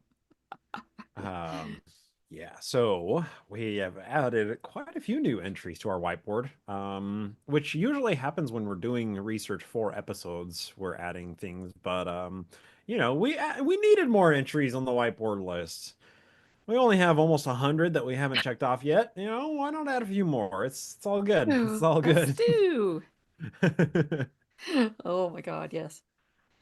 Awesome. Will, I think Will has a list of his favorite episodes this year. yeah. Oh. And before that, I had pulled up this. Oh, Sorry, I'd listened to the audio is coming in late from getting groceries, but um when you're talking about philosophy, there was this article I had to read, um like the philosophy department purges at BYU. mhm. Um and I think all the BYU students have to take two like Western philosophy classes, at least in political science you had to. And they had us read this article called The Snow White Birds. I don't know if you've ever seen this, Bryce. Snow White This birds. might not be content that's worth like putting in the show. Boyd K. Um, Packer. Oh dear. but it's like it talks about one of the BYU presidents having a dream of like these snow white birds that are in the air, um, and like these Greek like archers are like shooting him out of the sky, and then when the birds fall on the ground, they put on Greek clothes on the birds, I guess. And like he was the BYU president at the time who had this dream, and he was like, "Oh my gosh, like the philosophy department is like and the humanities and whatever they're turning our students into Greeks who view it all as mythology and stuff like that." Um, and it's just really interesting that they knew like that's how they know it's like that's the tell that they know, to me at least, that like that it's false is that um I don't know, like the fact that Boyd K. Packer then would relate that story as a means of saying like don't ruin their, don't give them the truth and have them like lose their faith testimony of it, keep them in their delusion so they can fly like birds, is really weird. Interesting. But like That every is. philosophy student had to read that article, and at the time I don't remember what it did to me, but it made me think like, oh, I don't want to get shot out of the sky by ex-Mormon material. That sounds very Boyd K. Packer. Oh yeah. Yep, I got it pulled up, and But I BYU can't. gave me everything I used to get out. Like I took this jurisprudence class. It was like the philosophy of law, and I was like, wait a second, like that deconstructed my testimony more than than anything else. It's like the stuff that they're teaching in every single department Mhm. by the English, conservative people, like the conservative professors. for sure. English department is another one that gets purges, and that also happened when I was an English major, which was after my mission. But I will never forget one teacher I had. She was one of my creative writing teachers, and listening to her in class versus listening to her privately in a private meeting, and that the hoops she had to jump through on all of that.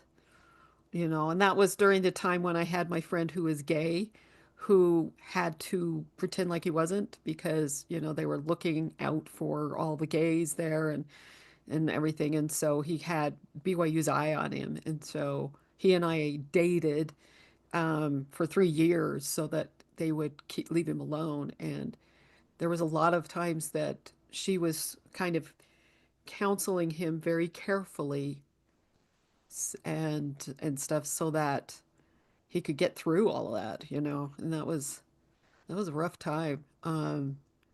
But yeah, she had to very, very carefully handle things because, somebody says, "Oh, she said this thing," she would get fired immediately. So yeah, she was part of The Voice, one of the but not the advisors, but just one of them.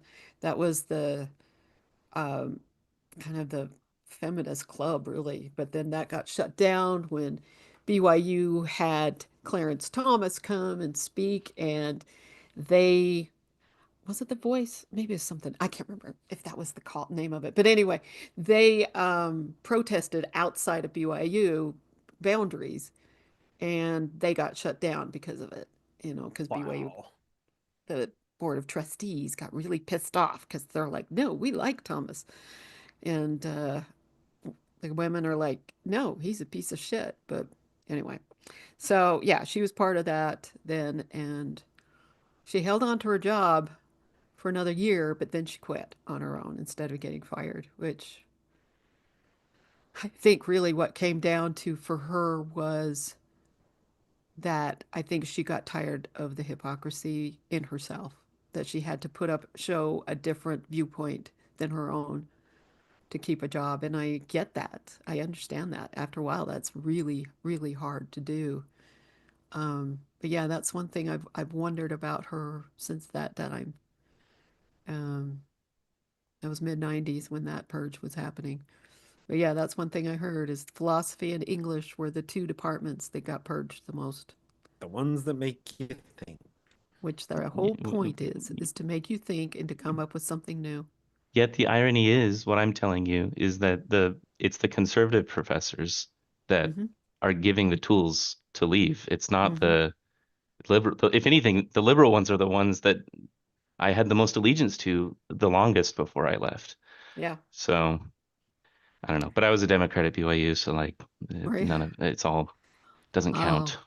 I was Republican. I was very Republican then. Ugh. Yeah. God damn it.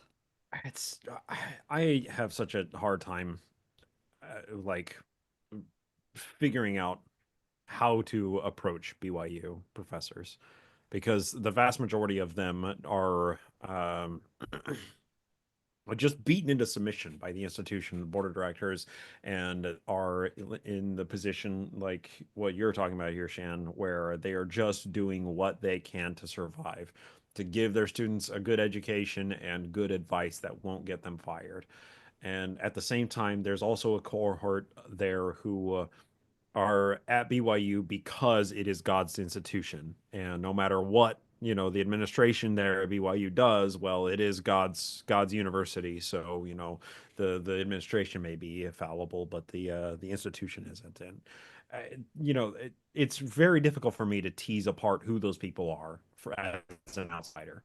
And have a sense of like compassion and almost pity for the ones who are in the situation where they are stuck. There are no other jobs for them outside of BYU, and they are forced into compliance with BYU's hardline, just for because it's their only job. There is no other job for them.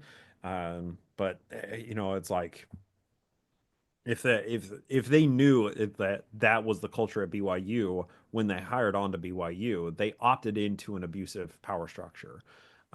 Is that something that that I should that I should feel bad for them for? I feel bad that the abusive structure exists as an institution, but at the same time, if people are opting into that system, using their free agency to do so, then I don't know that I should spare any emotions for those people. There's I don't know. like I a, don't a status badge for that privileges you into a lifestyle. Like BYU professor comes with this like you're like us, you know. I'm just thinking about the wards that I attended while at BYU that were not in the student wards, and they were like celebrity status if you were a BYU professor. So like you have like this recognition in the stake in your ward. There's like a reputation, um, you know, even up in Salt Lake. A lot of BYU professors that I helped run their campaigns were, um, you know, were using their BYU credentials to kind of like uh, get a status, you know, and so um, they are opting in to a status that later on becomes, oh, this isn't what I wanted, and so they're kind of they got stuck in a trap. It's a honeypot. Well, yeah, and that's the thing. Like the structure is set up so that it can be appealing, but that's something that yeah. So like yeah, I mean they're buying a bill of goods and not realizing that there's fine print attached to it as well. You're like you know the system itself is the problem in those cases, right? The individuals who are opting into the system are just symptomatic of systemic issues. Yeah, I but don't you know. know they're the ones that probably do it the best are just I don't care. I just teach my thing, but like I get to take all my kids and family to the BYU games every season. I get to hit all the basketball, you know, basketball, volleyball, soccer. It's like their lifestyle, and they just don't really care about the nuts and bolts of it. Like I think those are the professors that are probably like they'll never hear the criticism because they're in a bubble that's like you know, insulated from hearing the church stuff. But like those are the ones that yeah, they're the ones that are going to keep the show, you know, they're at the bottom of the barge. Like they're going to keep the school going forward, and it's the, you know, I mean, it's really the poorer professors because the English department, philosophy, aren't those like the lowest paid um professor salaries at BYU? Probably. I don't know. If they're, I know the adjunct Likely. professors are, yeah, not very well paid. Yeah. But sorry to go on that tangent. Let's No, move on. you're No, fine. I mean it's all relevant, right? Mm, it is.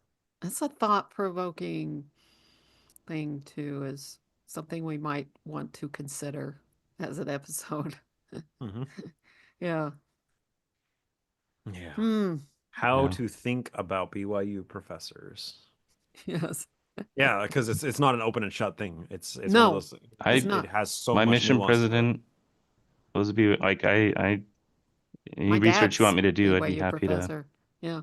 Hmm. No, and that's I mean, because people have to have a job. You got to have a job somewhere. And Yeah. that's another, I mean, there's so many things to look at with that. Yeah. Hmm. Yeah. Oh, Good times. weighty Oh, issues. Yeah, going along with what Will said, Bryce, you and I have gone to a lot of history conferences, and when you talk to a lot of BYU professors one on one or off the record, you find they are a lot less orthodox in their beliefs privately than what they present in their books and articles. bingo.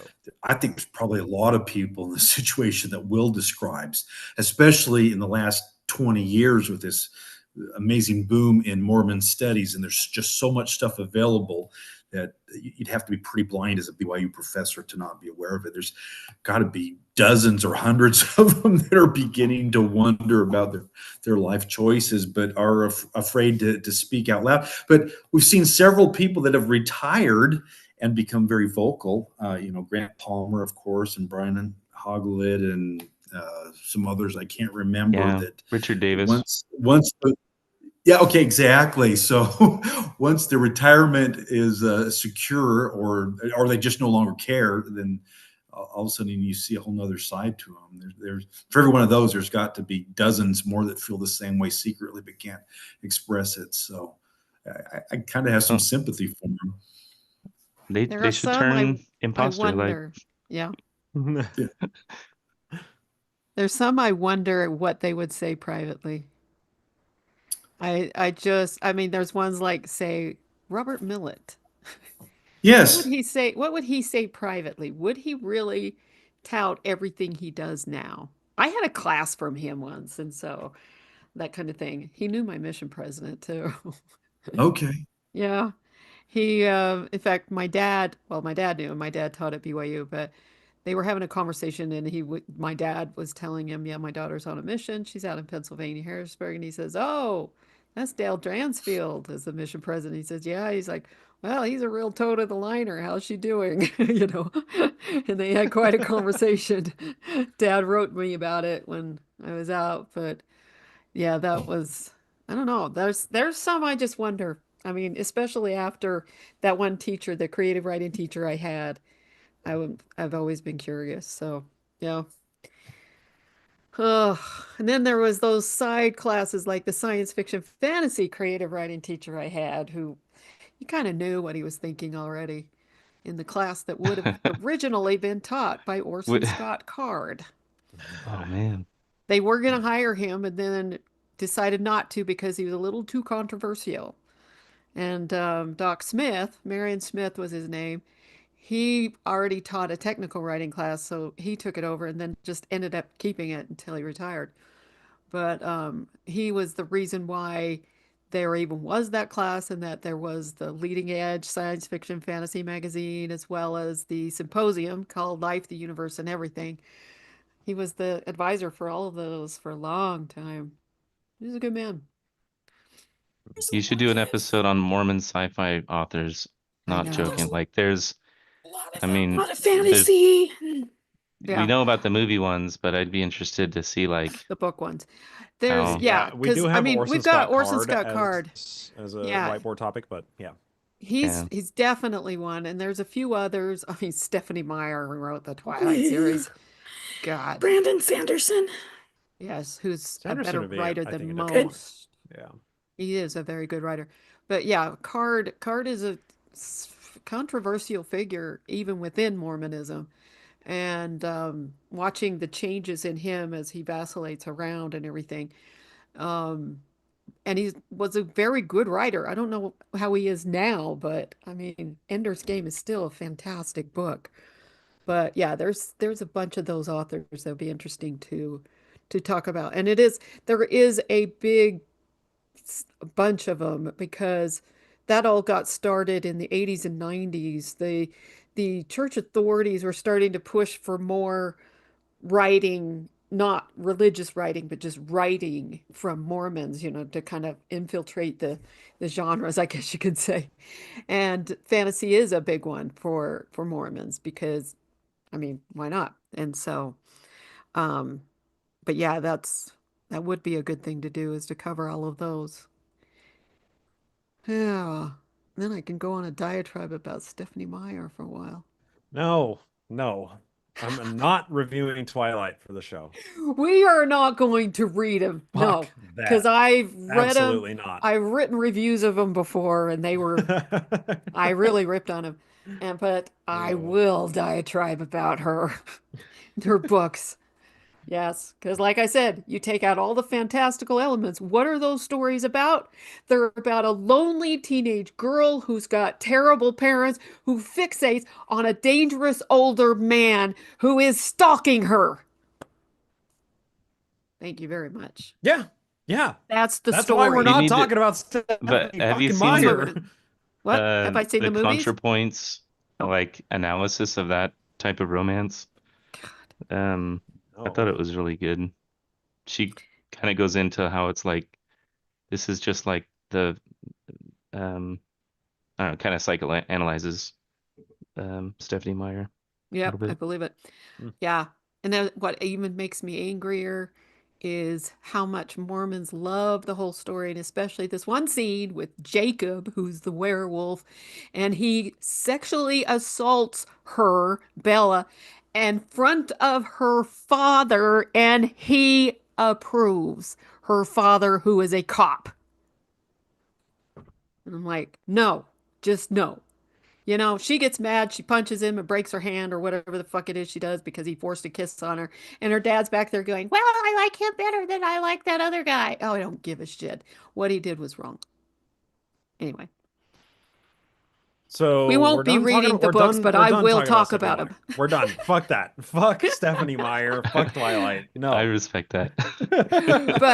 But yes, Orson Scott Card, his Ender's Game and Speaker for the Dead, both of those won the two top awards in science fiction and fantasy books, which are the Hugo and the Nebula. I always forget which one is which, but one of them is given out by authors, the other is given out by the readers. And there's not that many books where they get both awards. At the time, 30 years ago, there was just barely a handful of them. But Speaker for the Dead, I think at least 30 years ago, it was the only sequel to get both awards, where the first book also did. They are excellent books. The rest of them aren't so good. In fact, Xenocide, I was like, you really fucked up on this one. But anyway, um, but yeah, that's the thing is these books present really interesting ideas and they are character driven. There's the story, they're driven by the story itself and what's going on. And so things like the messages behind those are really, really good and thought provoking and everything. And this is why I wanted to talk about it. But it's like you also have this controversial person who wrote them, because it's like Ender's Game, genius children wrote to him going, you told our story. This is our story. Thank you for writing it.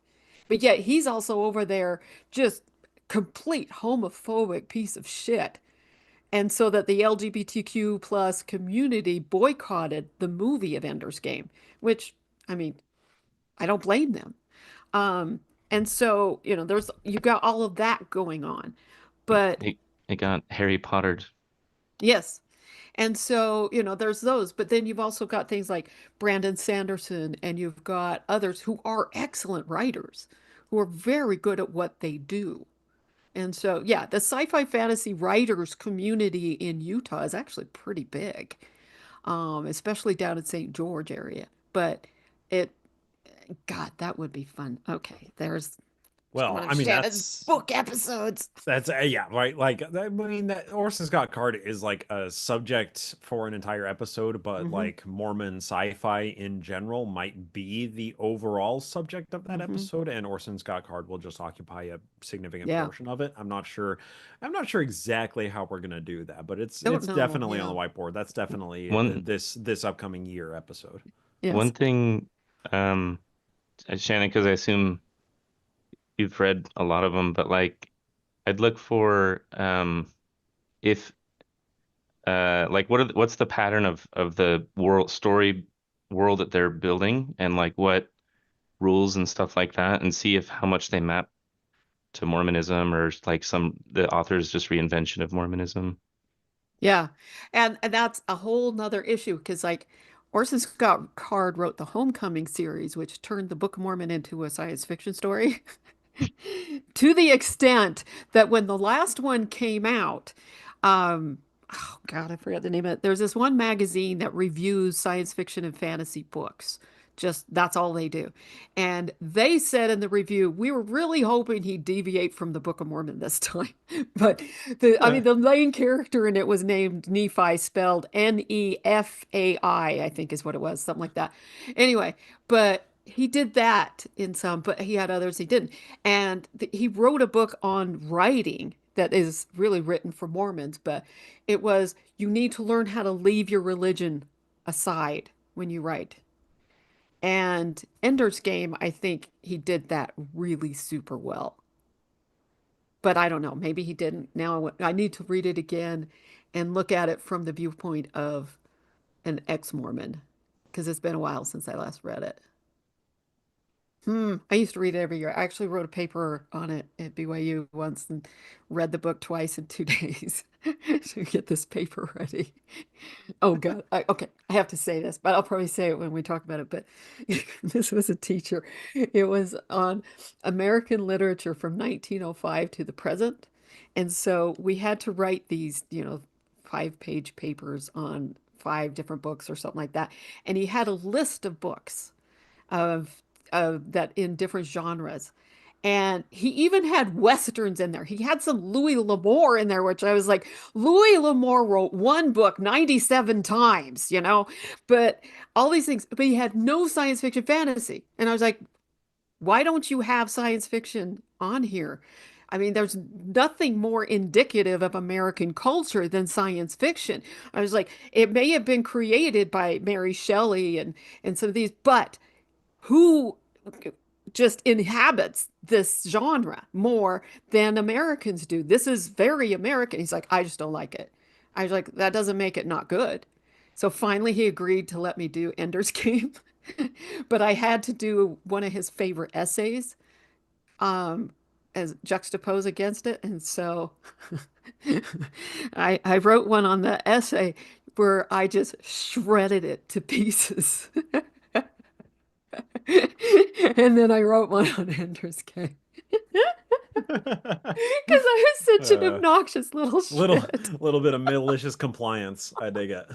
It was great. How else But do you get through BYU though, really? I know, right? And it was just funny too because once a couple other students heard me saying that, they went up and they're like, I want to read The Foundation by Asimov. Can't I do that too, please? Because this is, and it's, oh God, it was so fun. I mean, one of his last argument with me about it was, well, maybe if you read, since you read that type so much, you should read something else.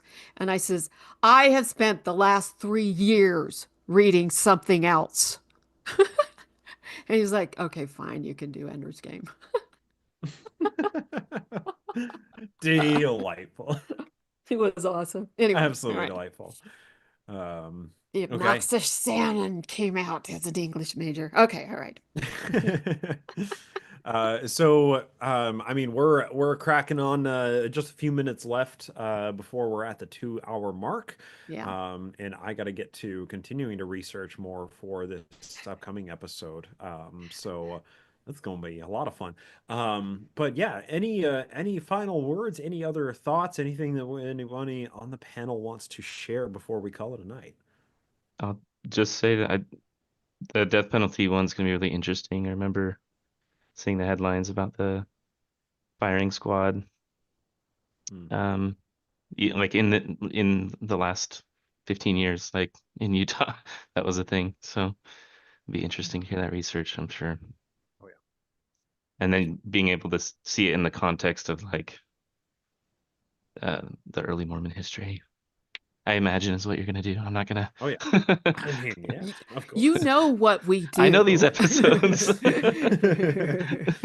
We have a pattern. We like our patterns. Thank you. Excellent. Yeah, thank you. Yeah, anybody else, or are we calling it a night? Thank you. I think we got it. That Yeah. does it. Yeah, it's been fun. Has. Thank you, Roy, Julie, Will, JC in the comments. Thank you for joining us for this this year wrap up. Little breadcrumbs and toaster shakings and whatever you want to call it. It's just kind of fun to do this, and yeah, I think we want to try and do this every year. Just kind of a roundup, looking forward for the next year, what we want to do. and also try and kind of take the pulse of our audience. Like, what do you like? What do you not like? What do you want more of? What do you want less of? This feels like a good way to get some of that feedback. And we didn't hear any of what you didn't like. We didn't ask. Maybe that was a mistake, but we heard a bunch of what you did like, and we are more than happy to run with those and keep doing more of those. Excellent. Yes. Yeah, but thank you for joining us, everybody. Shannon, final word. You Good get night, it. everybody. Good night. That's not my final word on every episode, though, is it? No, it's not. It is not. Oh my God. There you go. And there we go. And Bryce it's won't done.